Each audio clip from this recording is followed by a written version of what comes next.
புரட்சி தலைவர் எம்ஜிஆர், புரட்சி தலைவி தமிழரசாமி அம்மா, இருவரும் தெய்வங்களின் மறு வடிவமான புரட்சி தமிழர் வருங்கால முதலமைச்சர் ஐயா எடப்பாடி அவர்களை வணங்கி அவருடைய வழிகாட்டுதலோடு இந்த கருத்தை நான் சமர்ப்பிக்கின்றேன்.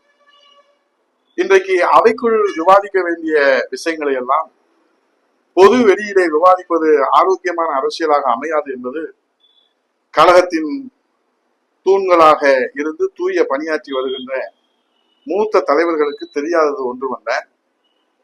இந்த சோதனையான காலகட்டத்தில் எல்லோருக்கும் புத்திமதி சொல்லி வழிகாட்ட வேண்டிய இடத்திலே இருக்கின்ற என் தலைமுறையாக கழகத்திலே பணியாற்றி வருகின்ற மூத்த தலைவர்கள் மீண்டும் மீண்டும் தங்களின் கருத்து வேறுபாடுகளை இது போன்ற பொது வெளியிலே விவாதத்திற்கு முன்வைப்பது கழகத்தின் கோடான கோடி விசுவாச தொண்டர்களுக்கு கடும் மன உளைச்சலையும் வேதனையும் ஏற்படுத்துவதோடு தங்கள் மீதான நல்ல அபிப்பிராயத்தையும் இழப்பதாக இருக்கிறது.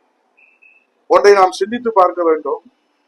எத்தனை முறை நீங்கள் பொது வெளியிலே கருத்து வேறுபாட்டை, மனக்குமுறலை, ஆதங்கத்தை அரசியல் நாகரிகமற்று அள்ளி தெளித்தாலும் அரசியல் மரபை மீறி கடமை, கண்ணியம், கட்டுப்பாடை உடைத்தெறிந்து பொது வெளியிலே விவாதித்த போதிலும் நம்முடைய கழகத்தின் பொதுச் செயலாளர் புரட்சி தமிழர் ஐயா எடப்பாடி அவர்கள் பொறுமை காத்து அரசியல் மரபுகளை, அரசியல் நாகரிகத்தை கடைபிடித்து சொல்லுக்கு சொல் என்ற நிலையை கடைபிடிக்காமல் தங்களின் கருத்து வேறுபாடுகளை கருணையோடு கவனித்து விசுவாச தொண்டர்களின் நம்பிக்கை சிதைந்து போய்விடாமலும் கழகத்தின் எதிர்காலம் கேள்விக்குறியாகி விடாமலும் கழகத்தின் மீது மக்கள் வைத்திருக்கின்ற நம்பிக்கையும் செல்வாக்கும் சிதைந்து விடாமல் நிதானமாக பொறுமையாக தாய் உள்ளத்தோடு சீர்திருத்த நடவடிக்கைகளை முன்னெடுப்பதற்கு கழகத்தையும் கழக தொண்டர்களையும் தயார்படுத்தி நம்பிக்கையூட்டி கழகத்தை எதிர்கால வெற்றியை நோக்கி அழைத்து செல்வதற்கு என்னென்ன கருத்துக்கள், அறிவுரைகள், யோசனைகள் எந்த நிலையிலே இருந்து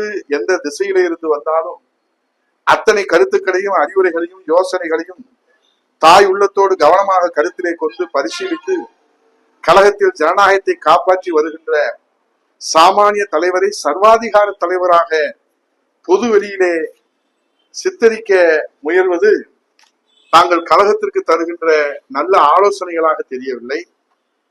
மேலும் கழகத்தை சேதாரப்படுத்துகின்ற செயலாகத்தான் எங்களை போன்ற தொண்டர்கள் புரிந்து கொள்ள முடிகிறது. நடைபெற்ற சட்டமன்ற தேர்தலின் தீர்ப்பை இந்த தமிழ்நாட்டில் யார்தான் சரியாக கவனித்தார்கள், யார்தான் சரியாக கணித்தார்கள்? படைபலம், பணபலம், ஆட்சி பலம், அதிகார பலம் அத்தனையும் வைத்துக் கொண்டு தேர்தலை சந்தித்த திமுகவே தேர்தல் கள நிலவரத்தை துல்லியமாக கணிக்க தவறியதால் ஆட்சியும் அதிகாரத்தையும் இழந்ததோடு மட்டுமல்லாமல் திமுகவின் வாக்கு வங்கியும் மிகப்பெரிய அளவில இழந்திருக்கிறது. ஏன் கட்சியின் தலைவரே தான் நின்ற தொகுதியிலே தோற்று போயிருக்கிறார். அவர்களோடு துணை நின்ற கூட்டணி கட்சிகள் எல்லாம் வெளியேறிவிட்டன. கட்சியின் செல்வாக்கை தக்க வைக்க, மீட்டெடுக்க தட்டு தடுமாறி கொண்டிருக்கிற இந்த நிலையிலும் ஒரு திமுக தொண்டனும் கட்சியை விட்டு வெளியேறவில்லை. அதே போன்றுதான் தேர்தல் களத்திலே நின்று எந்த காலத்தில் ஆட்சிக்கு வருவோம் என நம்பிக்கையோடு மக்களை சந்தித்து வெற்றி வாய்ப்பை இழந்த பல கட்சிகள் அந்த கட்சியிலே இருந்து ஒருவர் கூட வெளியேறவில்லை.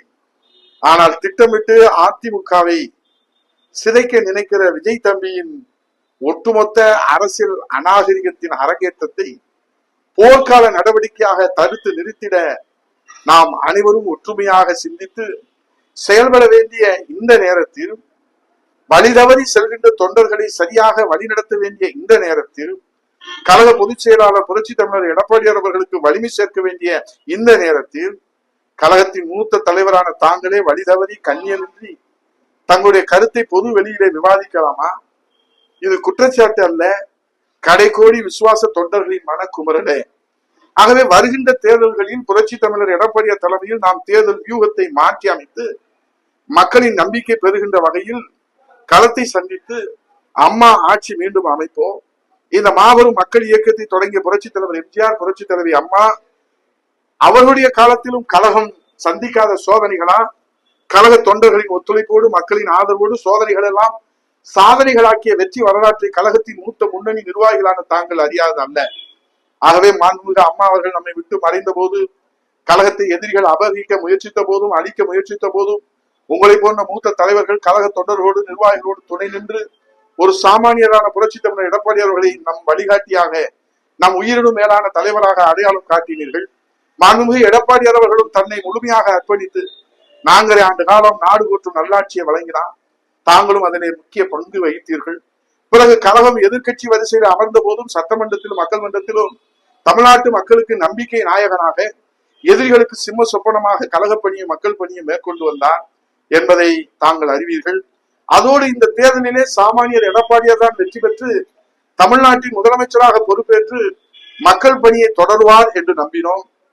ஆனால் யாரும் யூகிக்க முடியாத வகையிலே, கணிக்க முடியாத வகையிலே, இரும்பு அடிக்கிற இடத்திலே ஈக்கு என்ன வேலை என்றிருந்த மக்களிடத்திலே, அமாவாசைக்கும் அப்துல் காதருக்கும் என்ன சம்பந்தம் என்றிருந்த மக்களிடத்திலே, மக்கள் தொண்டுக்கும் மக்கள் பணிக்கும் விஜய் தம்பிக்கும் என்ன தொடர்பு என்றிருந்த மக்களிடத்திலே, அரசியலுக்கும் அதிகாரத்திற்கும் விஜய் தம்பிக்கும் என்ன தொடர்பு என்றிருந்த மக்களிடத்திலே, சிவபூஜைக்குள் கரடி புகுந்ததை போல தமிழ்நாட்டு மக்களின் மனதிற்குள் புகுந்து மாயாஜால மந்திர விளையாட்டை நிகழ்த்தி இப்போது அதிகாரத்தை கைப்பற்றி இருக்கிறார் விஜய் தம்பி.